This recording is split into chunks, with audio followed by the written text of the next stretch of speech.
안녕하세요. 반갑습니다. 여러분들, 경인대학교 여러분들과 함께 제가 산업기사와 관련된 부분 가운데 건축 법규에 관련된 부분을 말씀드리겠습니다. 이 건축 법규라고 하는 부분에 대한 경우는 건축과 관련된 여러 가지 규제에 대한 내용을 담고 있는데요. 이 건축법이다라고 하는 것을 전체적으로 보게 되면 1장 총칙과 관련된 부분이 나와져 있고요. 그리고 2장과 관련된 부분은 건축물의 건축과 관련된 행정상의 절차에 대한 내용이 담겨져 있습니다. 그리고 3장과 관련된 부분은 건축물의 유지관리에 대한 부분이 담겨져 있고요. 4장과 관련된 부분은 건축물에 있어서 이 대지에 관련된 것들, 이런 것들 규제가 나와 있고, 5장은 건축물의 구조와 관련된 부분이 담겨져 있습니다. 그리고 6장과 관련된 부분은 건축물과 관련된 여러 가지 규제와 관련된 내용에 대한 것들을 담고 있다라고 보시면 되겠는데요. 예를 들면 어떤 것이 있냐면 건축물과 관련된 지역 및 지구 안에 건축물의 규제에 관련된 부분, 또 7장은 건축 설비에 대한 부분, 8장은 특별 건축 구역과 관련된 부분들, 이런 것들이 쭉 담겨져 있습니다. 이런 내용들이 골고루 시험 문제에 출제가 되고 있고요. 그 외에도 주차장법이라는 것인데, 이 주차장법과 연관된 것이 주차장법과 연관되어서 주로 노상 주차장에 대한 것, 노외 주차장에 대한 것, 그리고 부설 주차장과 관련된 내용들이 시험에 많이 언급되고 있습니다. 그리고 이제 용도와 관련돼서 우리가 건축법에 있는 용도 지역 지구와 연관된 것에 국토의 계획 및 이용하는 법률에서 용도 지역제, 주거지역, 상업지역, 공업지역, 녹지지역은 이런 지역제와 관련된 것들도 간혹 출제가 되고 있습니다. 자, 이런 내용들을 담고 있는 것이 무엇이다? 건축 법규에 해당이 되는 것인데, 자, 이번 시간부터 여러분들 제가 2018년도 1회 관련도 출제 문제부터 시작해서 2회, 3회까지 문제를 한번 쭉 풀어볼까 합니다. 최근에 어떠한 내용들이 문제가 나왔고 또 어떠한 유형으로 나오고 있는지, 또 이번 여러분들이 시험을 준비하고 있는 우리 선생님들이 어떤 것들을 좀 잘 요약하고 정리하고 있어야만이 우리 학생님들이 자, 이번에 5월달과 8월달의 시험을 좀 더 효과적으로 공부할 수 있는지 말씀을 드리겠습니다. 자, 이제 우리가 2018년도 산업기사 1회 관련된 5과목에 해당되는, 즉 5교시에 해당되는 건축법규, 여러분들 81번 문제입니다. 81번 문제 여러분들 접근해 보겠습니다. 건축물의 건축 시 설계자가 건축물에 대한 구조의 안전을 확인하는 경우에 있어서 건축 구조기술사의 협력을 받아야 하는 대상 건축물에 속하지 않는 것은 어떠한 것인가 라고 물어본 문제네요. 우리가 이 건축물에 있어서 건축을 할 때, 즉 설계가 필요하겠죠? 이때 그 설계자인 우리 건축사와 협력해야 되는 그 각 분야의 전문가들이 있는데요. 이때 구조기술사가 연관되어 있는 경우도 있고 또 다른 분야의 설비기술사가 연관되어 있는 경우도 있는데, 이번에는 구조기술사의 협력을 받아야 된다라고 되어져 있죠. 그래서 특히 구조의 무엇에 대한 것, 안전과 관련된 부분을 확인할 때에는 자, 구조기술사에 해당되는 경우는 6층 이상 건축물, 특수구조 건축물, 다중이용 건축물, 준다중이용 건축물에 관련된 부분은 건축구조기술사, 즉 건축 분야에 있어서 구조의 일반적인 전문가가 아니라 특수한 라이센스를 갖고 있는 구조기술사와 협력해야 됩니다. 그러나 4번 보기에 나와 있는 것처럼 층수가 5층인 건축물은 해당되지 않는다. 이렇게 여러분들 알아두시면 되겠습니다. 자, 이제 두 번째 82번 문제를 보겠습니다. 자, 이 해당되는 경우는 용도 지역 안에서 행위와 관련된 규제 내용입니다. 이것은 국토의 계획 및 이용에 관한 법률의 용도 지역과 지구에 있어 건축 행위 제한에 관련된 내용인데, 문제는 녹지 지역 가운데 무슨 녹지 지역이라고 물어보고 있죠?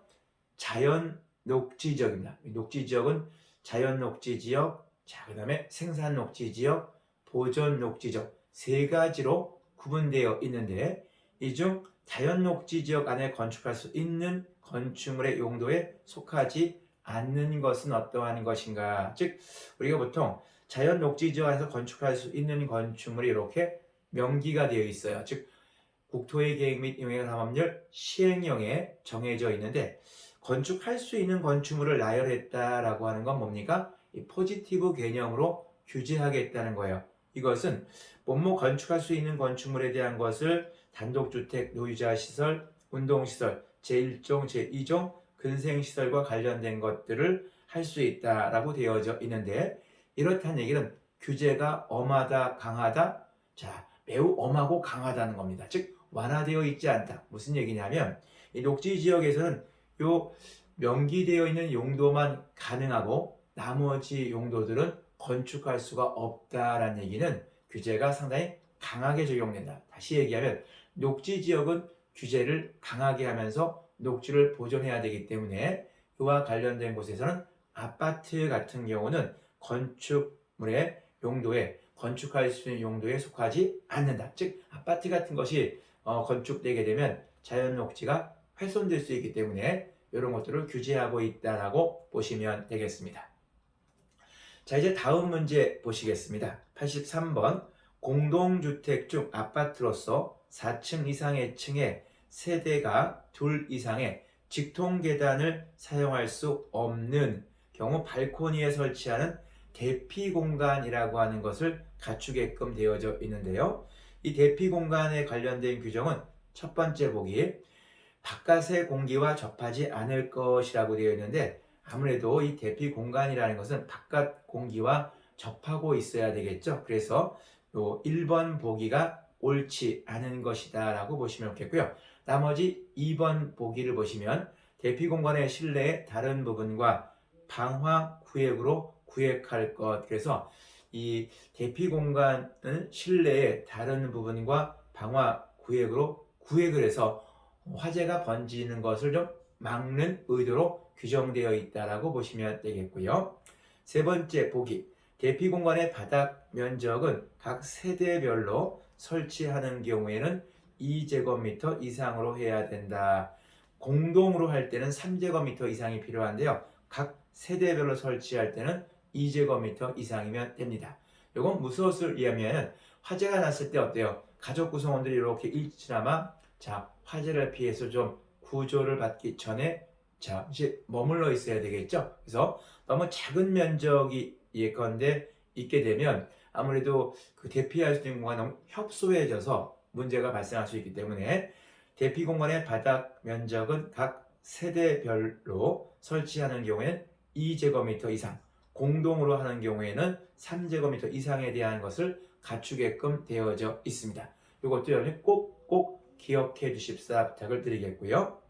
자, 요 83번에 해당되는 경우는 공동주택 중 아파트 4층 이상의 층에 각 세대가 둘 이상의 직통계단을 사용할 수 없는 발코니에 설치하는 대피 공간에 관련된 규정이었다라고 보시면 되겠습니다. 자, 이제 네 번째 문제 보겠습니다. 건축 허가 대상 건축물이라 하더라도 미래에 있어서 특별자치시장, 특별자치도시사 또는 시장군수구청장에게 국토교통부가 정하는 바에 따라서 신고를 하면 건축 허가를 득한 것으로 보는 경우에 속하지 않는 것은 어떠한 것인가? 즉 신고 대상만으로도 허가를 대신할 수가 있는데 즉 신고 대상 행위와 관련되어져 있는 내용이 아닌 것은 어떠한 것이냐 하는 거죠. 보기 1번 층수가 2층인 건축물에서 바닥면적 합계가 50제곱미터의 중축에 관련된 것. 보통 85제곱미터 이내에서의 중축은 신고로 이루어지기 때문에 1번은 맞는 보기가 되겠고요. 2번 보기는 층수가 2층인 건축물에서 바닥면적 합계가 60제곱미터의 개축. 이 개축도 85제곱미터 이하의 범위 내에서 가능하기 때문에 맞는 설명이 되겠고요.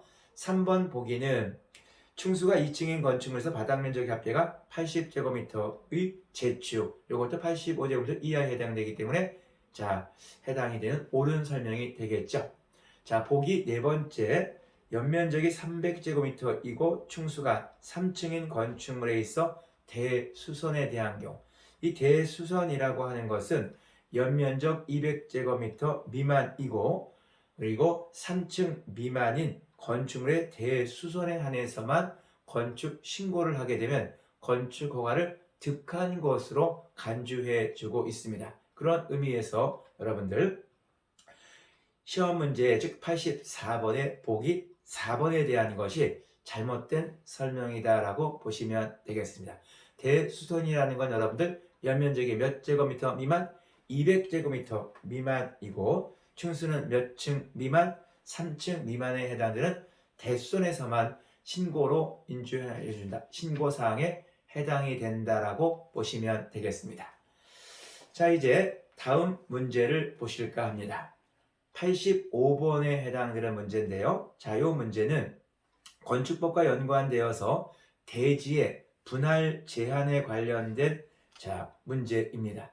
즉 너무나 협소한 예컨대 대지가 분할되게 되면 과소한 건축물이 만들어질 수 있기 때문에 건축법에서는 대지의 분할을 일정한 요건으로 제한하고 있다라고 보시면 되는데 이 면적에 대한 규제는 용도 지역에 따라서 다르게 규제하고 있다. 즉 예컨대 우리가 주거지역이냐 상업지역이냐 공업지역이냐 녹지지역이냐에 따라서 일정 면적 이상의 대지를 확보하게끔 되어 있는데요. 이때 주거지역은 60제곱미터 이상, 상업지역은 150제곱미터 이상, 공업지역은 150제곱미터 이상, 녹지지역은 아무래도 녹지가 형성되어져 있고 또 그리고 그 건폐율과 용률이 낮기 때문에 너무 작은 예컨대 대지를 기준으로 하게 되면 건축물이 너무 작게 나올 수 있기 때문에 200제곱미터 이상으로 하고 있다고 보시면 되겠습니다. 자, 그래서 이 85번에 있어서 정답은 1번, 즉 주거지역은 60제곱미터 이상이어야 되는데 보기 속엔 50제곱미터로 되어 있죠. 이게 잘못된 설명이라고 보시면 되겠습니다. 자, 다음 문제는 86번이 되겠고요. 건축법상 용도 분류에 관련된 문제인데요. 이 용도 분류는 대분류가 단독주택, 공동주택, 1종 근린생활시설, 2종 근린생활시설부터 해서 29가지의 대분류에 해당되는 것이 나오게 되는데 이 중에서 의료시설이라고 하는 분류가 있는데 여기에 속하지 않는 건 어떠한 거냐. 우리가 1번 보기 치과의원이라든지 일반적으로 얘기하는 동네에 있는 내과의원, 산부인과 의원, 또 이비인후과 의원 이러한 것들과 치과의원, 한의원, 안마원, 산후조리원에 해당되는 경우들은 우리가 무엇으로 본다? 의료시설로 보지 않는다. 제1종 근린생활시설로 구분한다고 꼭 알아주십사 부탁의 말씀을 드립니다. 87번 문제 보시겠습니다. 자, 87번은 주차장법에 관련된 문제인데요. 이 주차장법과 관련된 부분에 해당되는 것이 시험 문제에서 보통 한 3문제 정도 또 경우에 따라서는 여러분들 많이 나올 때는 4문제 이렇게 출제가 되고 있다라고 보시면 좋겠고 요 해당되는 지금 그 2018년도 1회 관연도 출제 문제에도 보게 되면 주차장법에 관련된 문제에 관련된 것이 명문항 출제됐다. 자, 이것도 지금 87번 문제가 주차장법 문제고요. 89번 문제 그리고 보니까 여러분들 98번에 관련된 문제 그 다음에 99번에 관련된 문제니까 대략 4문제가 출제됐다라고 보시면 됩니다. 그래서 4문제에 관련된 것들이 매회 언급된다고 보시면 되겠고 이 주차장법과 관련돼서 가장 먼저 나온 89번 문제 보겠습니다. 주차장법과 관련된 부분은 주차에 해당되는 노외주차장 부분에 대한 것이 주차 기준으로 출제가 됐네요. 보통 우리가 노외주차장은 노외에 즉 노상이 아니라 그 다음에 부설주차장이 아니라 노외에 하는 주차장인데 차로에 있어서 최소 너비가 가장 작은 주차 형식에 대한 경우는 어떤 것이 되겠느냐라고 되어 있는데 이때 여러분들 차로에 있어서 최소 너비와 관련된 이 주차 형식에 대한 경우는 평행주차보다는 45도 대향주차, 그리고 60도 대향주차, 그리고 직각주차. 다시 직각주차는 여러분들 몇 도 주차죠? 90도로 이렇게 세운다는 얘기죠. 그래서 평행이라고 하는 건 여러분이 0도로 보시면 좋겠어요. 평행, 옆으로 0도, 그 다음에 약간 45도, 그 다음에 60도, 그 다음에 직각. 이렇게 하게 되면 즉 0도에서 90도로 갈 때마다 노외 주차장의 차로의 폭은 넓어지고 넓어지고 넓어져 있다. 왜 그럴까요? 우리가 이 수평으로 했을 때보다 이렇게 세우게 되면 어떻습니까? 회전할 때, 차가 나갈 때 회전 반경이 필요하기 때문에 차로가 넓게 갖추어져 있어야 됩니다. 그래서 87번에 해당되는 경우는 평행주차, 즉 0도와 관련되었다. 그런데 만약 시험 문제가 87번 문제가 가장 작은 주차 형식이 아니라 가장 큰 주차 형식으로 만약에 물어봤다면 이럴 때는 자, 직각 주차에 해당된다는 거 꼭 기억해 주십사 부탁을 드리겠고요. 자, 주차장과 관련된 문제에 대한 걸 89번을 함께 이어서 말씀을 드리고 다시 또 88번 설명을 하겠습니다. 주차장법에 나와 있는 자, 네 문제를 먼저 한번 여러분들 묶어서 해설해 볼게요. 자, 89번 장애인 전용 주차 단위구역에 있어서 최소 크기는 얼마가 되겠습니까? 라고 되어 있는데 우리가 보통 장애인과 관련된 부분에 대한 경우는 휠체어를 타고 이렇게 밀고 들어가야 되기 때문에 너비에 관련된 것이 좀 더 다른 주차구역보다 넓게 되어져 있기 때문에 너비가 3.3에 길이는 5.0에 해당된다고 보시면 되겠습니다. 자, 이렇게 해서 여러분들 해당되는 내용에서 장애인과 관련된 주차구역은 다른 주차구역보다 어떻다? 폭이 좀 넓다는 거 꼭꼭 기억해 주시고요. 여러분 해설해 보게 되니까 주차장의 주차구역과 관련되어서 평행주차 형식이 있고 평행주차 형식 외의 경우가 있죠. 자, 이럴 때 그 외에 해당되는 경우죠. 일반형에 대한 것과 확장형 있는데 일반형은 자 2.3m 곱하기 5.0m, 확장형에 대한 건 2.5m 곱하기 5.1m 이와 관련된 주차 구역을 만족해야만이 주차장법에서 자 해당되는 자 규정에 만족된다라고 보시면 되겠습니다. 자, 그 다음에 여러분들도 잠깐 그 페이지를 넘기시거나 또 이 교재를 갖고 있지 않은 문제만 이렇게 지금 가지고 강의를 들으시는 우리 학생 여러분들은 문제 여러분들 98번으로 가볼까요? 98번. 우리가 주차장에는 노외 주차장, 노상, 노외, 그 다음에 부설 주차장이라는 게 있어요. 이 부설 주차장이라는 건 그 건물의 부지 혹은 지하에 설치하는 주차를 부설 주차장이라고 하는데요. 이때 옥외 수영장에 있어서 연면적이 15,000제곱미터, 정원이 1,800명인 경우에 과연 이 해당되는 옥외 수영장에 부설 주차장이라는 것을 최소 몇 대 정도 설치하는 게 바람직할 거냐 하는 겁니다. 우리가 보통 옥외 수영장이라는 것은 시설 면적으로 규제하지 않고요. 정원 개념 15명당 한 대꼴로 이렇게 인원수로 주차장에 대한 것들의 대수를 산정한다는 것. 즉 일반 우리가 위락시설이냐 업무시설이냐 숙박시설이냐 이런 것들은 시설 면적으로 계산해 나가는 데 비해서 이와 같은 옥외 수영장에 관련된 것들은 15명당이니까 1,800명 정원을 15로 나누게 되면 120대가 필요하다고 보시면 좋겠고요. 이와 같이 시설 면적으로 하지 않는 예컨대 골프장 같은 경우 예를 들어서 이런 것들도 홀당 개념으로 대수를 산정합니다. 그래서 조금씩 설치 규정이 좀 다르다라고 보시면 되겠습니다.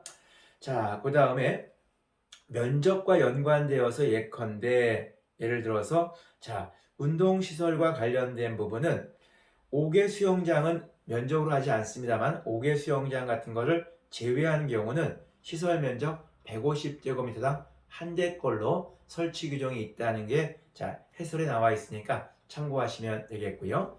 다음 99번에 나와 있는 주차장법 문제는 주차 전용 건축물, 즉 우리가 건물인데 어떤 건물이요? 주차로만 몽땅 쓰는 것을 의미합니다. 그런데 주차를 썼을 때 어떠한 건축물이 있을 때 100% 주차 용도로 쓰는 게 맞겠지만 100%라는 건 현실로 어렵기 때문에 다른 용도가 조금 복합되는 경우가 있습니다. 이렇기 때문에 자, 보통 주차 연면적 중 주차장으로 사용하는 부분이 95% 됐을 때 무엇으로 본다? 주차 전용 건축물로 봅니다. 그런데 이 주차 전용 건축물에 들어오는 복합 용도에 대한 것이 예를 들어서 1종, 2종 근린생활시설이라든지 문화 및 집회시설, 종교시설, 판매시설, 운수시설, 운동시설, 업무시설, 자동차 관련시설 이와 관련된 것들에 대한 것이 들어오게 되면 이와 관련된 건 얼마까지 해당이 된다? 70% 이상에 대한 것만 주차 면적 비율로 갖추면 되고 나머지 30%에 해당되는 경우는 주차 외의 용도로 별도로 활용할 수가 있게 된다라고 보시면 될 것 같습니다. 자, 그래서 그 관련된 내용을 한번 여러분들 좀 정리하십사 부탁을 드리겠습니다. 그래서 문제를 보시게 되면 가로 속에 속하지 않는다라고 되어 있죠. 즉 단독주택, 종교시설, 문화 및 집회시설에 대한 것이 들어오면 70%인데 교육연구시설은 해당되는 규정이 아니다라고 보시면 되겠습니다. 자, 이렇게 해서 20문제 여러분들 2018년도 1회 관연도 출제 문제 가운데 건축 법규 20문제 가운데 내문항이 주차장법과 연관되어 있다고 보시면 좋겠고 그 관련된 내용을 한번 미리 묶어서 설명을 드렸고요. 다시 여러분들 88번 문제 문화 및 집회시설과 연관되어서 복도의 유연너비를 구하는 문제를 보시겠습니다.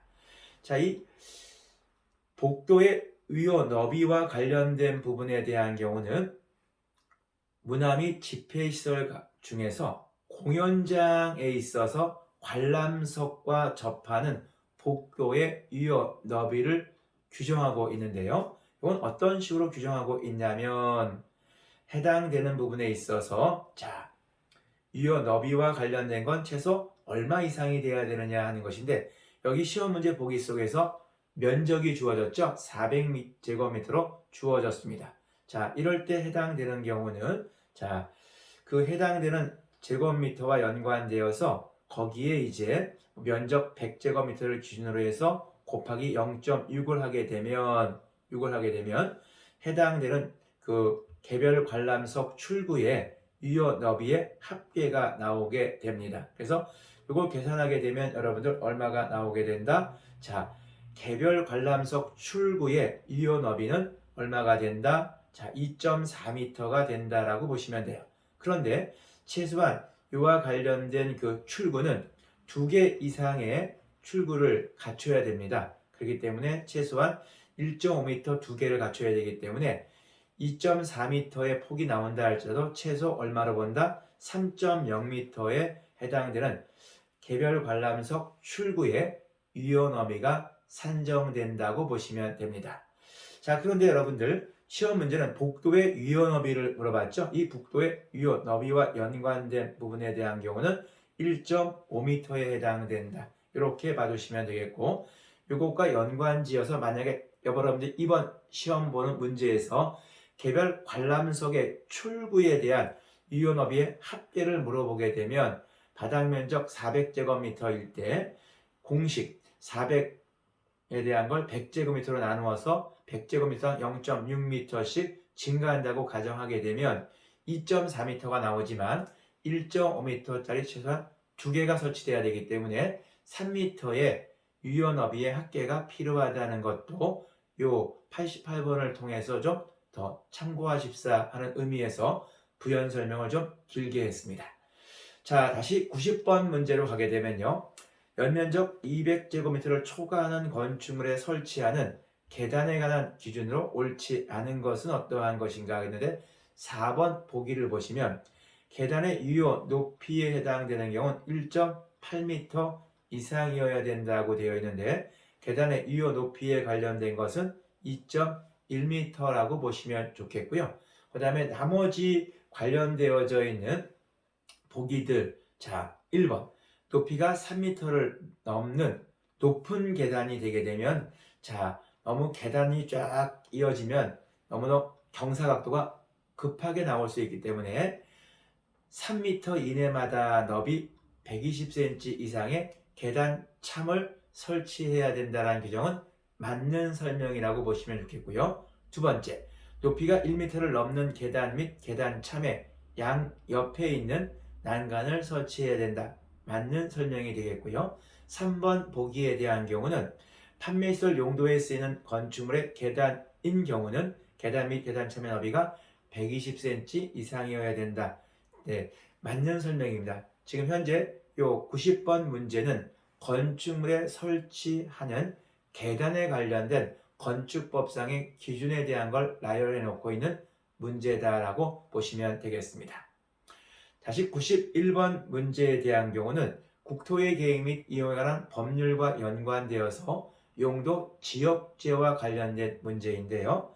보통 요 주거지역이다라고 하는 것은 전용주거지역, 일반 주거지역, 준주거지로 구분이 되고요. 다시 전용주거지역은 단독주택 중심인 1종 전용주거지역, 공동주택 중심인 2종 전용주거지로 구분이 되고요. 그리고 일반 주거지역 같은 경우는 저층 중심의 1종, 중층 중심의 2종, 중고층 중심의 3종 일반 주거지역으로 세분되어져 있습니다. 그리고 준주거지역은 세분되어 있지 않다라고 보시면 되는데 91번 시험 문제에서는 자 저층주택을 중심으로 편리한 주거환경을 조성하기 위하여 지정하는 지역은 다음 중 어느 지역이냐고 물어봤죠. 저층이기 때문에 뭐에 해당한다? 1종에 해당된다는 것 구분하시고 중층은 2종, 그 다음에 고층이 아니라 중고층은 3종 일반 주거지역에 해당된다고 구분하시면 되겠습니다. 92번 문제 보시겠습니다. 종교시설의 용도에 쓰이는 건축물의 집회실의 반자 높이는 최소 얼마로 해야 되느냐 하는 것인데, 반자 높이와 관련된 부분은 그 바닥 면적이 200제곱미터 이상이 되게 되면 자 반자 높이는 4.0m 이상이어야 되고, 노대 아랫부분의 반자의 높이는 2.7m 이상이어야 한다. 요 수치도 좀 여러분들 종종 언급되는 문제이니까 기억을 해두십사 부탁을 드리겠고요. 93번 문제 보시겠습니다. 건축법령상 최고층 건축물에 있어서 정의 초고층 건물이다, 우리가 고층 건물이다 라는 말이 있고, 초고층 건물에 대한 것이 있고, 또 초고층 건물로 구분합니다. 건축법에는 건축물의 정의가 있고요. 이 건축물에 대한 것이 고층, 그 다음 초고층, 초고층 이렇게 구분하게 되는데, 시험 문제에서는 초고층을 물어봤죠. 자, 이것은 층수가 50층 이상이거나 높이가 200m 이상인 건축물을 우리가 초고층 건축물로 보고 있다라는 것도 구분하시면 될 것 같습니다. 자, 그 다음에 여러분 94번이죠. 94번으로 가시게 되면 94번과 관련된 부분인데요. 계단과 관련된 겁니다. 이 계단은 일반 계단이 있는가 하면 직통계단, 피난계단, 특별피난계단으로 이렇게 구분되어 있는데, 특별피난계단과 연관된 배연설비의 구조에 관한 기준 내용으로 옳지 않은 것은 어느 것이겠습니까? 라고 물어본 겁니다. 자, 이것은 이 배연설비라는 건 배연구화라든지 배연풍도 이런 것들이 연관성이 있는데, 2번 보기는 배연구와 배연풍도는 평상시에 사용하지 않는 굴뚝에 연결해야 되지, 평상시에 사용하는 굴뚝에 연결하면 자 아무래도 바람직하지 않다. 화재가 연기가 이렇게 따라서 쭉 빨려갈 수가 있기 때문에 이것은 평상시에 사용하지 않는 굴뚝에 연결한다라고 규정되어 있다고 보시면 되겠습니다. 자, 그 다음 이제 95번 문제는 아까 여러분들, 자, 건축법령과 연관 지어서 이 점검에 관련된 것들, 즉 유지보수와 관련된 것들이 이루어지는데, 유지보수에 관련된 부분은 시험 문제에 자주 나오는 유형은 아닙니다. 그냥 참고적으로 그냥 가볍게 보시면 되겠어요. 건축물의 소유자나 관리자는 정기 점검이나 수시 점검을 실시하였을 때는 그 점검을 마친 날로부터 며칠 30일 이내에 특별자치시장, 특별자치도시사 또는 시장군수구청장에게 그 결과를 보고하게끔 되어 있다라는 것 정도. 그렇게 중요한 내용은 아니면 가볍게 좀 보시면 될 것 같고요. 96번 문제 보시겠습니다. 이 태양열을 주된 에너지원으로 이용하는 주택의 건축 면적 산정의 기준이 되는 건 무엇이냐 하는 건데, 우리 건축 면적이라는 것은 건축물을 위에서 밑으로 내려다 봤을 때 수평, 투영한 것으로 보통 외벽과 기둥의 중심선에 가로 곱하기 세로 한 면적이 건축 면적이 되는 건데, 이 태양열에 관련된 주택은 벽체가 두꺼울까요? 예컨대 얇을까요? 아무래도 추결 개념이 있기 때문에 벽체의 두께가 두껍습니다. 이렇기 때문에 중심으로 해서는 면적이 조금 산정하기가 어려워서 건축물 외벽 중 바깥에 있는 내측 내력벽의 중심선이 건축 면적 가로 곱하기 세로 한 면적의 기준선이 된다는 거 기억하시면 되겠고요. 97번 문제 보겠습니다. 지역의 환경을 쾌적하게 조성하기 위하여 용도와 규모의 건축물을 일반이 사용할 수 있도록 하기 위해서 소규모 휴게시설의 공개공지 또는 공개공간을 설치하는 대상 지역에 속하지 않는 것. 즉, 97번 문제는 우리가 벤치라든지 혹은 등나무 같이 이렇게 그늘지게 이렇게 하는 파고라 같은 걸 설치해서 도심의 어떤 하는 샐러리맨 혹은 또 도심에 왔다 갔다 하시는 분이 약간 휴식할 수 있는 공간을 제공하는 게 공개공지라는 건데, 공개공지라는 건데요. 해당되는 설치 대상 지역은 일반 주거지역, 준주거지역, 상업지역, 준공업지역은 해당되지만 녹지지역은 해당되지 않는다. 그리고 주거지역 가운데서도 전용주거지역에서는 이 공개공지에 대한 부분의 규정은 적용되지 않는 지역이다. 구분하시면 되겠습니다. 98번과 99번은 맞서 아까 주차장법 묶어서 설명할 때 말씀을 드렸고요. 자, 이제 2018년도 1회 관연도 출제 문제와 연관되어서 마지막 100번 문제는 승강기 가운데 승용 승강기와 비상용 승강기가 있는데, 승용 승강기에 관련된 대수를 물어보는 출제 문제다라고 보시면 됩니다. 이 대수를 구할 때 건축법에서 가장 중요한 것은 용도가 뭐냐, 숙박시설이냐, 업무시설이냐, 그리고 6층 이상의 거실 바닥 면적이 몇 제곱미터에 해당되느냐가 중요한 포인트가 됩니다. 우리가 보통 이 숙박시설과 관련된 승용 승강기의 설치 대수에 대한 부분은 해당되는 2000제곱미터 예컨대 해당이 되게 되면 기본적으로 한 대가 들어가고요. 2000제곱미터를 넘어서 3000제곱미터 이내마다 한 대씩 더 추가된다라고 보시면 됩니다. 이때 여러분들 공식 숙박시설은 1 플러스 A-3000을 2000제곱미터마다 한 대씩 이렇게 증가한다. 자, 이거 제가 좀 설명이 조금 여러분들 좀 불충분하네요. 다시 말씀드릴게요. 숙박시설이라고 하는 것은 기본적으로 3000제곱미터 이내마다 한 대가 들어가게 되고요. 그리고 그 3000제곱미터를 넘었을 때는 2000제곱미터마다 한 대꼴로 이렇게 추가된다. 다시 볼게요. 6층 이상의 거실 바닥 면적을 합쳤더니 6층, 7층, 8층, 9층, 10층, 11층, 12층, 7개층에 해당되는데요. 이 7개층에 해당되는 게 층당 거실 바닥 면적이 3000이라고 했으니까 토탈 얼마가 되겠까요? 21,000제곱미터가 나오겠죠? 여기서 3000제곱미터를 빼줍니다. 왜? 기본 대수 한 대가 이미 들어가 있기 때문에, 즉 21,000제곱미터에서 3000제곱미터를 뺀 18,000제곱미터와 연관된 것을 매 2000제곱미터마다 한 대꼴로 추가되니까 여기서 몇 대가 나옵니까? 18,000을 2,000으로 나누니까 자 9대가 나왔죠. 9대다가 기본 한 대까지 포함하면 승강기의 대수는 몇 대가 된다?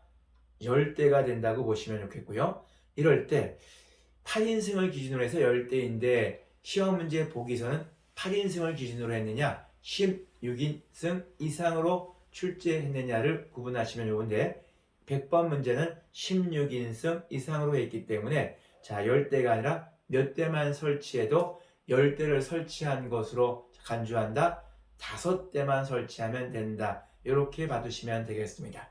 자 여기까지 여러분들 자 건축 법규 문제를 세설해 봤고요. 자 잠시 자 기지개 한번 쭉 펴보시겠습니까 여러분들? 잠시 한번 기지개 한번 쭉 한번 저와 함께 이렇게 펴보시면서 자 이제 여러분 2018년도 2회 관연도 출제 문제에 해당되는 자 건축 법규에 관련된 81번 문제 다시 또 설명해 보겠습니다. 자 지금부터 여러분들 2018년도 2회 시험에 나와 있는 건축 관계 법규, 건축 법규에 대한 문제 해설이 이어지겠습니다.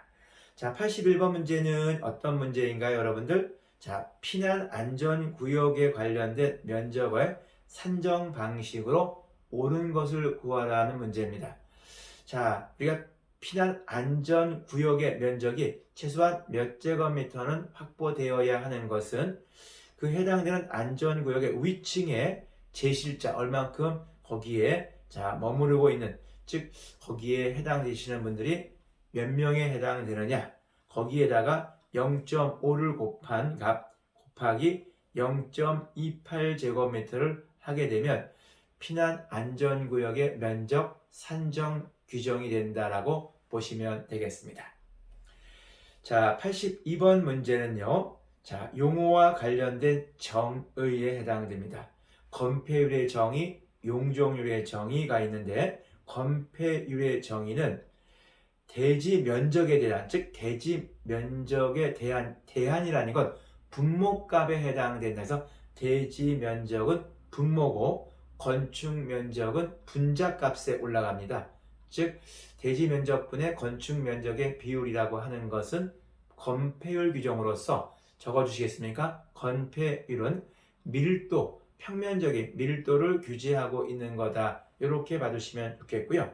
반면에 용적률이라는 것은 대지 면적에 대한 건축 연면적의 비율이고 이때 건축 연면적의 비율에 대한 경우는 지 하층의 면적이나 지상의 주차구역으로 쓰이는 면적은 제외한다라고 보시면 돼요. 즉 용적률에 의한 규정은 지상의 부피, 최적을 규제하기 때문에 용적률 산정식에서 분자값, 건축 연면적에는 지하층의 면적은 포함하지 않는다. 꼭 기억해 주시면 되겠습니다.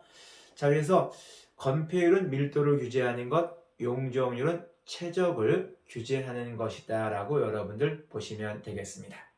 83번 문제 보겠습니다.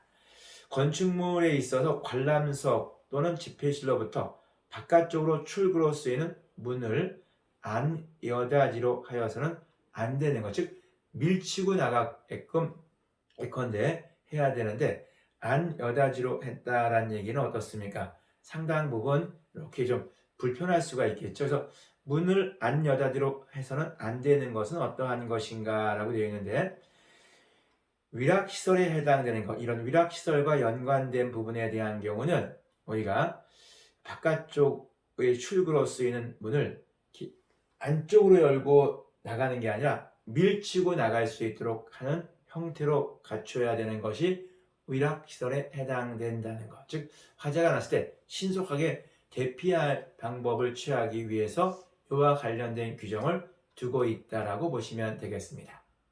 84번 문제 보겠습니다. 자, 우리가 주택이라는 것은 다가구 주택이라는 것이 있고 다세대 주택이 있는데 다가구는 집주인이 혼자이면서 여러 가구가 전월세로 이렇게 거주하는 개념이라면 다세대 주택은 각각 세대별로 201호, 202호, 301호, 302호가 각각 토지의 구분권을 가지면서 각각 독립된 소유권을 갖고 있는 걸 다세대주택이라고 합니다. 그래서 다가구하고 다세대가 조금 규제 내용이 다른데요. 다가구라고 하는 것은 1번 세대수가 제한돼요. 그래서 대지 면적이 크고 용적률이 높다 할지라도 세대를 구성하는 것은 19세대로 제한되어 있고요. 두 번째, 독립된 주거의 형태를 갖추지 아니할 것 그랬는데 이 해당되는 요건에 대한 것은 이것은 다중주택과 연관되는 규정이지 이것은 다가구하고는 관계가 없다. 2번이 잘못된 거고요. 3번 보기에서 주택으로 쓰이는 부분의 층수는 3계층이야. 다세대 주택은 4계층 이하입니다.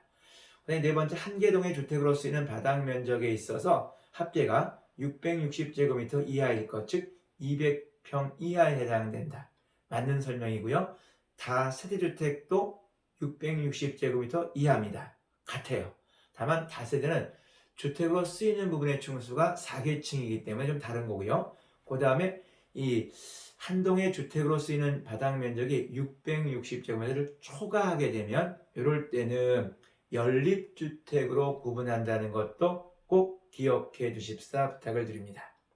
85번 문제 보시겠습니다. 건축물의 용도 변경과 관련된 시설군 중 업무시설군에 속하지 않는 것. 업무시설군, 영업시설군이죠. 잘못 말씀드렸어요. 영업시설군과 연관되어서 속하지 않는 걸 고르라는 문제였죠. 영업시설군에는 판매, 운동, 숙박, 다중생활시설과 관련된 것이 포함되어 있기 때문에 영업시설과 관련된 부분에서는 업무시설은 무관하다라고 보시면 되겠습니다. 86번 문제 보겠습니다. 6층 이상의 거실 바닥 면적의 합계가 6,000제곱미터로 건축되어 있다. 이때 승강기의 대수는 몇 대이냐?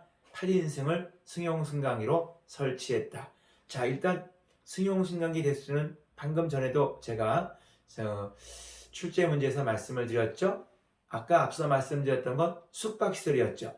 이번 86번 문제는 뭡니까, 여러분들? 자, 용도가 주어져 있지 않고 보기 속에 있는 용도들 가운데 가장 많은 대수가 필요한 게 뭐냐? 가장 적은 대수가 필요한 게 무엇이냐 하는 것을 물어본 겁니다. 다시 말씀드리면 우리가 가장 많이 해야 될 것들은 건축물의 용도가 공연장, 집회장, 관람장, 판매시설, 의료시설 같은 것들이 승용승강기를 많이 이용하기 때문에 A급에 해당이 돼서 설치 대수가 많다라고 보시면 되겠고요.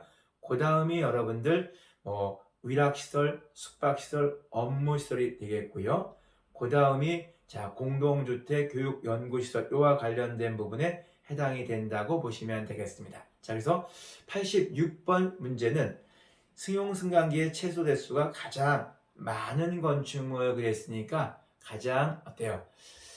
설치 대수가 많은 것, 똑같은 면적일지라도 설치 대수가 많은 거는 의료시설에 해당이 된다, 판매시설에 해당된다는 걸 여러분들 해설에 나와 있는 것과 연계지어서 꼭 기억해 주십사 부탁의 말씀을 드립니다. 87번 문제 보시겠습니다. 자, 공작물과 연관된 부분인데요. 이 공작물과 연관된 부분에서 굴뚝과 관련된 부분에 대한 경우는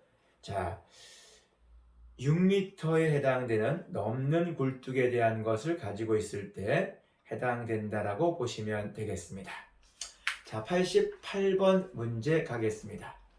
자, 88번 문제는 소음과 관련된 층간, 바닥 설치 대상 건축물에 해당되느냐, 해당되지 않느냐를 물어보는 문제인데요. 소음 방지를 위한 층간 바닥 설치 대상 건축물은 단독주택 중에는 다가구 주택이 되겠고요. 공동주택, 업무시설 중에는 거주의 성향이 있는 오피스텔이 되겠고요. 숙박시설 중에는 다중생활시설, 이종근린생활시설 중에는 다중생활시설 이런 것들이 해당이 되는데 우리 문제의 보기 1번처럼 다중주택은 해당되지 않고 뭐가 해당된다? 다가구 주택이 해당된다라고 보시면 되겠습니다. 89번 주택관리 지원센터의 수행 업무에 속하지 않는 것은 자 4번이 정답이 되겠고요. 보통 주택관리 지원센터에서는 간단한 보수 및 수리 지원, 건축물의 유지관리에 대한 법률 상담, 건축물의 개량 보수에 관한 교육 및 홍보 이런 것들이 되는 것이지 건축 신고를 하고 건축 중에 있는 건축물의 위법 시공 여부 확인 지도 및 단속은 전혀 이러한 것과 무관하다라고 보시면 되겠습니다. 자, 90번 문제를 보시는데 90번 문제는 주차장법과 관련된 문제네요. 자, 주차장에 있어서 노상, 노외, 부설 주차장 가운데 노외 주차장에 관련된 문제가 나와 있는데 자, 여기서 잠깐 보시면 90번 문제, 92번 문제, 94번 문제, 95번 문제에 해당되는 내문항에 관련된 것이 무엇과 연관되어져 있다? 자, 주차장법과 연관되어 있는 문제 유형에 해당된다. 그래서 1회 때에도 여러분들 내문항이 이렇게 출제가 됐죠. 2회 때도 내문항이 출제가 됐는데 자, 이것과 관련된 부분에 대한 거는 자, 잠시 기지개 한번 쭉 펴보고 제가 또 이어서 말씀을 드려보겠습니다. 자, 여러분들 기지개 한번 쭉 펴보시면서 자, 저와 함께 잠시 자, 목은더 목을 천천히 이렇게 왼쪽으로 이렇게 두 바퀴 반대로도 한번 이렇게 두 바퀴 자 그리고 여러분 잠깐 목을 좀 이렇게 여러분들 목 마사지를 좀 해주시고요. 네 아유 잘 따라해 주시네요. 너무 감사합니다 여러분들. 자 손을 한번 들어서 여러분 얼굴을 한번 10번 때려볼까요? 시작. 네, 네, 감사합니다. 다시 한번 기지개 한번 쭉 펴보시죠, 여러분들. 네, 감사합니다. 감사합니다. 자, 다시 이제 90번 문제, 주차장 가운데 노외 주차장에 있어서 차로의 너비를 물어보고 있네요. 자, 이때 차로는 여러분들 앞서 말씀드렸죠. 영도인 평행주차보다 자, 45도 대항주차, 60도 대항주차, 직각인 90도 주차가 차로가 넓어지고 넓어지고 넓어진다고 했죠. 자, 이제 그 관련된 해설의 표가 나와 있으니까 표도 살펴보시면서요. 시험 문제에서는 자, 출입구가 몇 개로 주어졌습니까? 출입구가 한 개인 경우가 있고 두 개인 경우가 있는데 출입구가 두 개인 경우라고 하는 것은 쌍방향으로 왔다 갔다 할 수 있기 때문에 한 개의 출입구인 일방 통행에 비해서 똑같은 주차 형식일지라도 차로가 어떻습니까? 자, 넓게 출구가 두 개인 경우가 좁게 해도 관계없다라고 보시면 돼요. 그래서 예를 들면 우리가 평행주차와 연관된 부분에서는 자, 출입구가 두 개 이상일 경우엔 차로가 3.3m가 필요하지만 출입구가 한 개인 경우는 5.0m가 필요하다. 이렇게 보시면 좋겠습니다. 그래서 평행주차와 연관돼서 출입구가 두 개인 경우를 물어봤으니까 정답은 1번 3.5m가 자 평행주차가 된 것인데 두 개에 대한 거니까 3.5m가 아니라 몇 미터죠? 3.3m에 해당된다. 그래서 1번 보기가 잘못되었다라고 보시면 되겠습니다. 91번 문제 보시면 우리가 건축에는 건축, 신축, 중축, 개축, 재축, 이전 5가지의 건축이란 용어와 대수선이란 용어가 구분이 되는데요. 이때 대수선이라고 가는 것은 특별피난계단, 방화구역, 그 다음 다세주택의 세대간 경계벽을 수선 또는 변경하는 것 등이 모두 대수선과 연관되는데 4번과 같은 보기는 대수선과 연관성을 갖고 있지 않습니다. 즉 충수를 누린다라는 얘기는 중축, 건축 용어에 해당하는 신축, 중축, 개축, 재축, 이전 여기에 속하는 거지 대수선엔 해당되지 않는다라고 보시면 되겠습니다. 자, 그러면서 92번 문제 보시면 장애인 전용 주차의 단위구역의 면적에 대한 것은 어떻게 되겠는가? 자, 장애인 경우는 아까 제가 3점 여러분들 3회 즉 폭이 넓어야 된다 그랬죠. 거기에 5.0이니까 16.5제곱미터 정답 4번이 되겠습니다. 그렇다면 반대로 예컨대 일반형 평행주차 형식 외에 있어서 일반형은 여러분들 얼마가 됩니까? 2.5에 5.0m가 되니까 이거 따지게 되면 12.5제곱미터가 되겠네요. 예컨대 이렇게 그 면적을 물어본다면 주차구역의 면적을 물어본다면 평행주차 형식 외에 일반형인 경우는 2.5 곱하기 5m 이상이니까 12.5제곱미터 이상은 돼야 된다로 구분하시면 되겠습니다.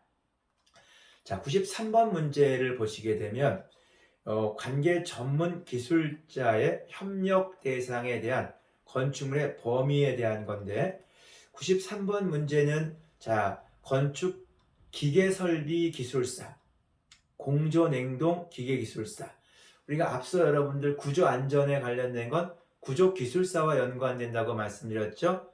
이번에는 급수, 배수 이런 것들 우리 여러분들 건축 설비할 때 기억나십니까? 자, 환기 설비, 난방 설비 이런 것들 설비에 대한 거죠. 이런 것들과 연관됐을 때에 건축기계 설비기술사 또는 공조 냉동기계 기술사의 협력을 받아야 되는 대상 건축물에 해당되는 경우들은 연립주택, 숙박시설, 유스호스텔 이런 것들은 해당되지만 판매시설에 해당되는 경우는 자, 바닥 면적이 3,000제곱미터 이상일 때만 해당이 됩니다. 그래서 2,000제곱미터라고 시험 문제에 물어봤기 때문에 93번의 정답은 1번 판매시설 2,000이 아니라 3,000에 해당된다고 보시면 되겠습니다.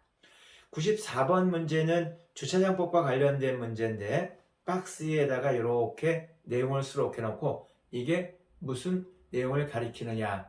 자, 가만히 읽어보니까 어때? 도로에 노면에 그냥 바로 설치하는 주차니까 노상이 된다라고 보시면 돼요. 이건 그냥 상식적으로 풀 문제지 이걸 막 여러분들 건축법을 공부했다 공부 안 했다로 맞고 틀리는 것은 아니다라고 보시면 되겠고요.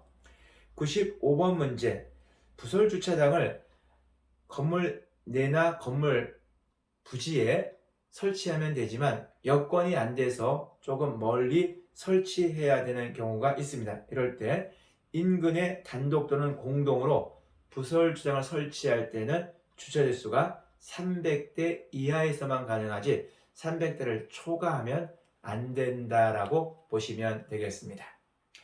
자, 그 다음 이제 여러분들 자 문제 96번 국토의 계획 및 이용에 관한 법률과 연관돼서 용도 지역제 우리가 도시지역, 관리지역, 농림지역, 자연환경보전지역이 있고 다시 도시지역 내는 주거지역, 상업지역, 공업지역, 녹지지역이 있는데 다시 상업지역은 4개의 세분된 용도지역으로 구분합니다.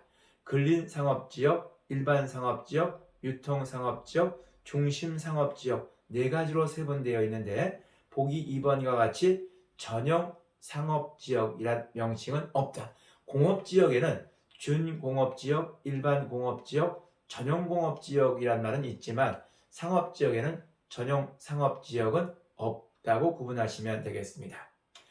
자, 그 다음 97번 문제인데요. 감리와 관련된 문제입니다. 감리와 관련된 건데 이 감리에서 중간감리 보고서에 있어서 자 제출에 대한 것들이 이루어지기 위한 공사 진도에 대한 경우는 지붕 슬래브 배근을 완료했을 때 기초공사 시 철근 배치를 완료했을 때 지상 5계층마다 상부 슬래브 배근을 완료하는 경우 이와 관련된 경우와 연관됐을 때 해당이 되기 때문에 자 문제에 있어서 자 3번 보기에 대한 것은 공사 감리와 연관되면서 진도에 다다른 경우에 해당되지 않는 내용이다라고 보시면 되겠습니다. 자, 이제 98번 문제 국토의 계획 및 이용에 관한 법률인 국계법과 연관되어서 기반시설 가운데서 여러 시설들이 있습니다. 그 시설의 여러 가지 가운데서 공간시설에 대한 것들을 묶어놓고 있는데 이 공간시설에 대한 것은 광장, 공원, 녹지, 유원지, 공공공지를 우리가 보통 공간시설 이렇게 얘기합니다. 99번 문제를 보시면 자, 채광 및 환기를 위해서 창문 등이나 설비를 설치해야 되는데 그 해당하지 않는 건 뭐냐? 단독주택 및 공동주택의 거실 동그라미, 의료시설의 병실 동그라미, 숙박시설의 객실 동그라미, 교육연구시설 중 학교의 교실 동그라미 이런 것들은 창문 등에 대한 것들이 채광과 환기를 위해서 꼭 필요한데 3번 보기에 대한 업무시설에 해당되는 경우 사무실에 대한 건 해당되지 않는다라고 보시면 되겠습니다. 자, 이제 2018년도 2회 산업기사 마지막 건축법규 100번 문제를 말씀드리겠습니다. 건축 허가와 관련된 부분에서 기본 설계 도서에 해당되는 내용 중 예컨대 배치도에 혹은 평면도에 인면도에 단면도에 표시해야 될 내용들이 건축법규에 명시되어져 있는데요. 이때 배치도에 꼭 표시해야 될 내용들은 축척 및 방위, 공개공지 및 조경에 대한 계획들. 평면도에는 조경 계획을 하지 않고요. 배치도에는 조경 계획을 꼭 한다고 보시면 좋겠고, 대지에 접한 도로의 길이 및 너비, 건축선 및 대지 경계선으로부터 건축물까지의 거리, 주차 동선 및 5개 주차 계획에 대한 것들이 어디에 해당된다? 배치도에 꼭 표시해야 될 내용인데 1번 보기처럼 주차장의 규모와 관련된 것은 속하지 않는다. 이것은 건축 계획서 같은 데에 수록하는 것이지 배치도의 주차장 규모까지는 표시할 필요가 없다라고 보시면 됩니다. 자, 여기까지 2018년도 2회 건축산업기사의 건축 법규에 대한 것들을 마치겠습니다. 자, 다시 이제 잠시 기지개 한번 쭉 펴보시면서 이제 여러분들 3회 건축산업기사와 연관되어져 있는 건축 법규에 대한 내용들을 이제 정리해 볼까 합니다. 자, 다시 한번 또 기지개 한번 쭉 펴시면서 여러분들, 자, 힘이 드시죠, 여러분들? 조금만 참고 힘내 주시게 되면 건축 법규에 대한 이런 관연도 기출 문제를 쭉 풀어보게 되면 여러분들이 전반적인 좀 어떤 걸 좀 공부해야 되겠다, 어떤 건 좀 이렇게 출제 빈도가 높구나, 이런 것들을 여러분들이 틀을, 레이아웃을 잡으실 수가 있게 됩니다. 자, 이제 여러분들 오늘 마지막 파트가 되겠습니다. 자, 오늘 이제 마지막 파트 20문제 해설이 이제 이루어질 텐데요. 첫 번째 81번 문제 보시겠습니다. 2018년도 3회 시험 가운데 81번. 자, 요 시험 문제도 승용승강기에 관련된 거 계속 지금 승강기에 대한 문제가 매회 출제가 되고 있죠. 별표 2개가 되겠죠. 6층 이상의 거실 바닥 면적 합계가 4,000제곱미터일 때 승강기에 대한 것을 최소 몇 대 설치해야 되느냐, 가장 많은 설치해야 되는 용도는 뭐냐라고 물어봤네요. 이럴 때 자, A급에 해당되는 게 있고 B급에 해당되는 게 있고 C급에 해당되는데 A급은 여러분들 판매시설, 의료시설, 문화 및 집회시설 중 공연장 같은 게 A급이 되겠고요. 그 다음에 위락시설, 숙박시설, 업무시설 같은 것이 B급, 그 다음에 공동주택이나 교육연구시설에 대한 게 C급에 해당된다. 그래서 이 해당되는 문제의 정답은 문화 및 집회시설 중 공연장 동간, 공연장이라는 것이 동일한 거실 바닥 면적 하에서 승용승강기에 대한 대수를 제일 많이 설치해야 된다고 보시면 되겠습니다.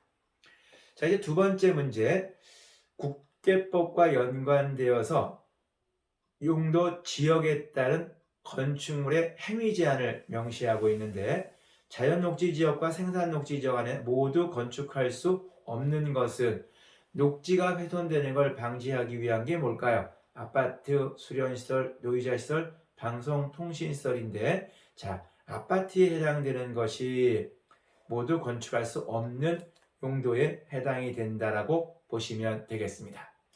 83번 문제는요, 가로 속에 알맞는 건데 이렇게 내용물을 박스에 수록했네요. 지하층의 정의를 박스에 수록해 놓고 지하층은 어떤 요건을 갖추었을 때 지하층으로 볼 거냐. 일단 지하층은요, 층이 집 표면, 지하층이 이렇게 있으면 지하층의 바닥 부분은 집 표면보다 낮게 이렇게 있어야 되고요. 그러면서 자, 바닥에서 집 표면까지 평균 높이가 해당 층 높이, 층고에 있어서 몇 분의 몇, 2분의 1 이상이 이렇게 묻혀 있어야만이 지하층으로 보고, 근데 층고가 3m인데 1.5m는 묻혀 있어야 되는데 1m밖에 묻혀 있지 않고 2m가 졸출됐다면 얘는 지하층이 아니라 무엇이다? 지상층이다라고 구분하시면 될 것 같습니다. 84번 승용 승강기가 있고 비상용 승강기가 있습니다. 비상용 승강기와 연관된 경우는 아무래도 화재와 연관돼서 사용하는 승강기이기 때문에 배연 설비에 대한 것이 매우 중요합니다. 옳지 않은 것은 3번 배연구는 평상시에 열린 상태를 유지하고 배연의 기류에 의해서 닫히도록 할 것 됐는데 닫히지 않도록 하는 것이 법 규정에 나와 있다라고 보시면 되겠습니다. 자, 이제 85번 문제에 대한 것을 보시겠습니다. 자, 이것도 어떤 문제인가요? 지하층과 피난층 사이에 개방 공간에 대한 설치 규정인데요.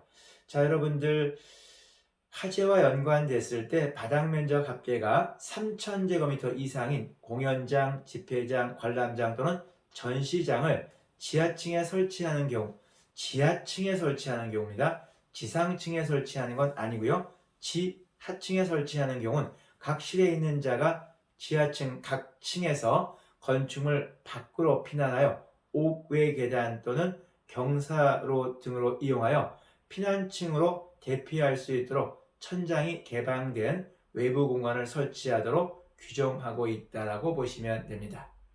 출제 빈도가 높은 건 아닙니다만 최근에 이런 것들이 건축법계에 새롭게 도입된 내용이기 때문에 조금 출제 빈도 높지 않아도 알아두시면 좋을 것 같고요. 86번 건축물에 있어서 주요 구조부를 해체하지 아니하고 같은 대지, 동일한 대지 내에서 위치를 옮기는 걸 뭐라고 한다? 이전. 건축엔 제가 5가지가 있다 그랬죠? 신축, 중축, 개축, 재축, 이전. 5가지 가운데 이 문제는 무엇에 대한 것? 이전과 관련된 내용을 알고 있느냐, 모르느냐를 질문한 내용이 된다라고 보시면 되겠습니다. 자, 87번 문제. 자, 보니까 부설 주차장, 주차장과 관련된 문제네요. 그 다음에 여러분들 보시니까 주차장과 관련된 문제에 대한 것이 91번에도 나와 있고요. 91번에도 나와 있고 93번에도 나와 있고요. 그리고 또 여러분들 95번에도 이렇게 나와 있네요. 여기도 마찬가지로 몇 문제가 나왔다? 4문제가 나왔는데 이 4문제 먼저 보겠습니다. 87번에 부설 주차장에 관련된 것 중 위락시설 동그라미, 용도의 시설 면적에 따라서 대수가 다른데 위락시설이 가장 주차 대수 설치 기준이 강화되어 있는 겁니다. 얘는 100제곱미터당 한 대꼴로 주차 대수가 확보돼야 되기 때문에 가장 용도 가운데 강한, 즉 주차 대수를 가장 많이 확보하게끔 유도한 것입니다. 자, 이 위락시설의 면적은 1,500제곱미터로 주어졌기 때문에 시설 면적 100제곱미터당 한 대이기 때문에 1,500을 100으로 나누게 되면 몇 대가 나옵니까? 15대의 부설 주차장의 설치가 필요하다라고 보시면 되겠고요. 91번 문제로 넘어갈게요. 주차 전용 건축물에 대한 경우는 전용이 되려면 전부가 주차로 서야겠죠. 근데 100%라는 건 있다 없다? 만들기 어렵기 때문에 95%까지만 확보해도 무엇으로 본다? 주차 전용 건축물로 보는데 다만 1종, 2종 근생, 문화 및 집회시설, 종교시설, 판매시설, 운수시설, 운동시설, 업무시설, 자동차 관련 시설이 들어오게 되면 70%까지만 주차로 활용해도 된다라고 보시면 좋겠고, 지금 말씀드렸던 내용에서 의료시설은 빠져 있죠. 그렇다니 의료시설이 들어와서 복합되면서 주차 전용 건축물이 만들어지려면 95%까지 주차 전용 건축물을 주차 비율로 확보해야 된다라고 보시면 되겠습니다. 자, 다시 여러분들 또 주차장 관련된 문제가 93번에 또 있죠. 부설 주차장에 대한 것은 너무 멀리 인근에 설치해도 안 되고 너무 또 가깝게 설치 규정을 하게 되면 설치할 만한 자리가 없기 때문에 직선 거리는 300m, 도보 거리는 600m로 이렇게 주차장법에서 부설 주차장의 인근 설치 규정을 정하고 있다라고 보시면 되겠습니다. 95번 문제를 볼게요. 주차장법에 관련된 거네요. 박스에 대한 이것도 아까 여러분들 나왔던 것과 비슷하네요. 도로의 노면 및 교통광장 외의 일반적인 곳에서 주차를 이렇게 설치하는 건 뭐라고 한다? 노외 주차장이라고 한다라고 보시면 되겠고요. 노상은 도로에다 하는 것, 노외는 도로가 아닌 곳에 하는 것, 그리고 부설 주차장은 건축물 지하나 건축물 부지에 설치하는 주차장을 부설 주차장 이렇게 본다고 보시면 되겠습니다. 자, 이렇게 해서 20문제 가운데 2018년도 3회 주차장법을 좀 묶어서 말씀을 좀 드렸고요. 다시 여러분들 88번 문제, 건축법 문제로 다시 돌아오게 되면 용도 변경에 대한 건축법 문제인데요. 이 용도 변경에 대한 건 시설군이 1번부터 시작해서 9번까지 이렇게 시설군이 있고, 그 시설군과 연관돼서 하위 시설군으로 내려가느냐 상위 시설군으로 옮겨오느냐에 따라서 하위로 내려갈 때는 신고, 상위로 올라올 때는 허가를 득하게끔 되어져 있다고 보시면 됩니다. 자, 시험 문제에서는 여러분들 뭘 물어봤냐면 용도 변경과 관련된 시설군과 해당 시설에 속하는 것을 짝짓기 해놓은 것 중 오르지 않는 것, 산업 등 시설군에는 운수시설 맞고요. 두 번째 2번 전기통신시설군에선 발전시설 맞게 연결됐고요. 세 번째 문화 및 지표시설과 관련된 부분 판매시설은 영업시설군에 속하고요. 문화 집회시설에 대한 경우는 종교시설, 위락시설 등이 연결되어져 있다라고 보시면 됩니다. 네 번째 교육 및 복지시설군에 대한 것은 의료시설과 연관됐어요. 그래서 88번에 정답 잘못 연결된 것은 문화 집회시설에 대한 것이 판매시설이 아니라 종교시설, 위락시설과 연관된다고 보시면 되겠습니다. 89번 문제 보겠는데요. 출입구에 설치하는 회전문이라는 게 있는데, 회전문은 계단이랑 에스컬레이터로부터 너무 가깝게 있게 되면 아무래도 좀 혼잡이 올 수 있기 때문에 회전문에 대한 경우는 계단이나 에스컬레이터로부터 몇 미터 이상의 거리를 띄워주게끔 되어 있다. 2미터 이상을 띄워주게끔 되어 있다고 보시면 되겠고요. 그리고 그런 회전문 설치 기준이 건축법에 나와 있는데, 여러분들 해설에 나와 있듯이 출입에 지장이 없도록 일정한 방향으로 회전하는 게 좋겠고, 분당 회전수가 몇 회? 8회를 넘지 않기를 천천히 돌리라는 거고요. 자동 회전문은 충격이 가해지거나 사용자가 위험한 위치에 있는 경우는 전자감지 장치 등을 사용하여 정지하는 구조로 되어 있어야 된다. 즉 건축법에는 회전문의 설치 기준도 정하고 있다고 보시면 되겠습니다. 90번 문제로 넘어갈게요. 90번 문제는 공동주택과 위락시설에 대한 걸 함께 설치하게 되면 아무래도 위험이 높게 됩니다. 거주 성향이 있는 공동주택과 이동 성향이 있는 위락시설, 주로 머무르는 공동주택과 이동하는 위락시설, 또 사용 시간대가 좀 다르죠. 이렇기 때문에 상당히 좀 함께 설치하려면 여러 가지 기준들을 잘 완벽하게 갖추고 놔야 됩니다. 1번 보기, 건축물의 주요 구조를 방화 구조로 한다라는 건 X표. 이렇게 하면 화재가 났을 때 큰 문제가 생기기 때문에 틀린 보기가 되겠습니다. 즉 공동주택이나 위락시설은 내화 구조, 불에 견딜 수 있는 구조 형태로 해야 된다라고 보시면 좋겠고, 그리고 4번 보기에 있는 것처럼 출입구에 대한 것을 보행거리가 30m 이상 이렇게 되도록 설치해야 되는 규정이 건축법상 있다라고 보시면 되겠습니다. 91번 아까 말씀을 드렸으니까 92번 건으로 가겠습니다. 자, 국계법에 의해서 주거지역에 대한 경우는 전용주거지역, 일반주거지역, 준주거지역으로 구분한다고 했죠. 여기에 다시 전용주거지역은 1종과 2종으로 구분하는데 1종은 단독주택 중심, 2종은 공동주택 중심의 양호한 주거환경을 보호하기 위해서 정하는 거니까 시험 문제에서는 공동주택 중심이라고 했죠. 그래서 정답은 2종 전용주거지역이 된다고 보시면 되겠습니다. 자, 93번도 부설주차장 관련된 것 말씀드렸으니까 넘어가겠고요. 자, 94번으로 가시게 되면 계단 가운데 특별 피난 계단에 대한 거고요. 이때 특별 피난 계단에 대한 건 박스에 주어져 있는 알맞는 값을 구하십시오. 이럴 때 공동주택이 아닌 경우를 단서로 달았네요. 자, 몇 층이냐? 11층입니다. 11층 이상과 관련된 층으로부터 피난층 또는 지상으로 통하는 직통계단은, 즉 직통계단이 연속되어져 있는 것, 1층과 2층, 2층과 3층, 3층과 4층이 연속된 계단을 직통계단이라고 하는데, 그 직통계단은 피난계단과 특별 피난계단이 있는데, 이때 11층 이상에 대한 경우, 공동주택은 16층 이상인 층에는 직통계단을 무엇으로 해야 된다? 화재에 잘 견딜 수 있는 특별 피난계단으로 해야 된다고 보시면 되겠습니다.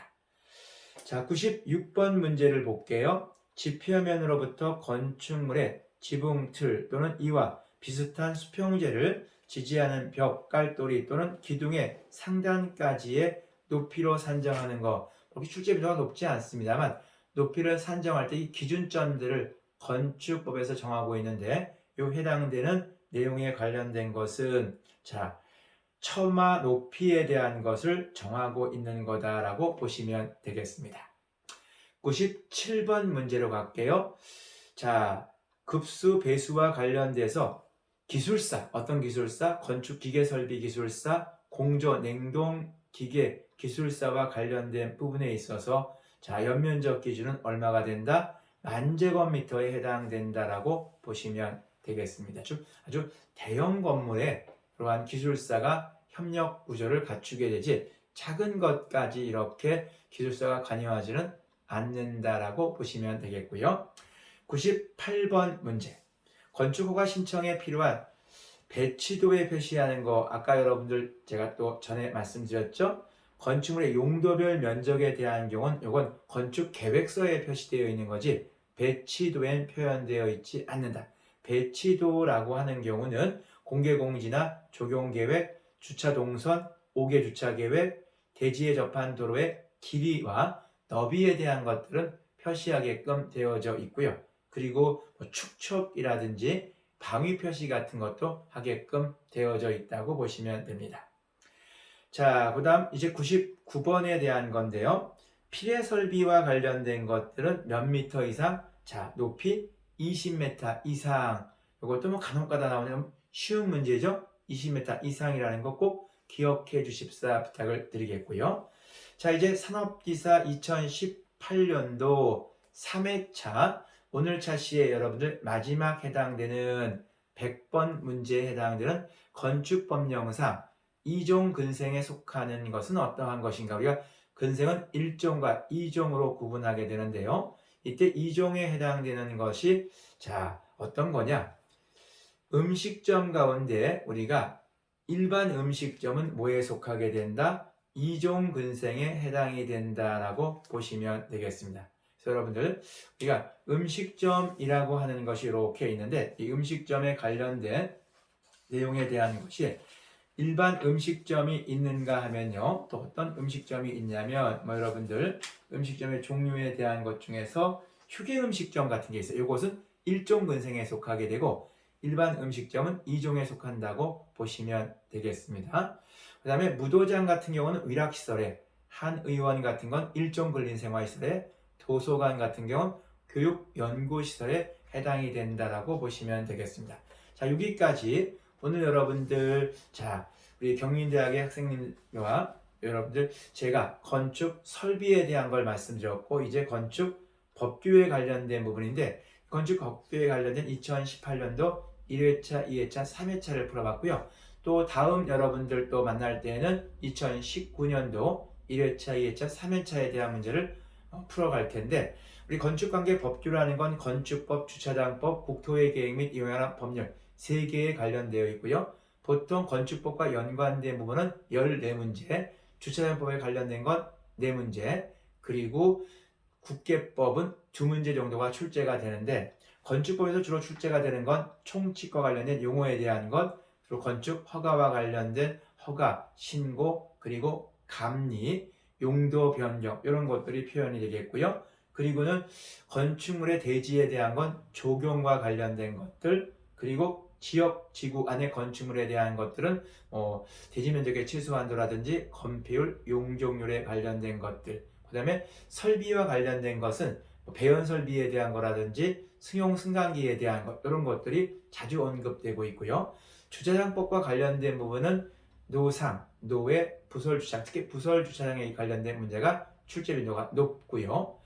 국토의 계획 및 이용하는 법률에서는 용도 지역제에 관련된 것과 용도 지구제 종류에 관련된 것들의 출제 빈도가 높다라는 것 다시 한번 말씀드리면서, 오늘 여러분들 너무너무 고생 많으셨습니다. 다시 다음에 뵙기로 약속하면서 이것으로 오늘 본 강의를 마치겠습니다. 수고하셨습니다. 감사합니다. 여러분들 수고 많으셨습니다. 다음 시간에 또 뵙겠습니다.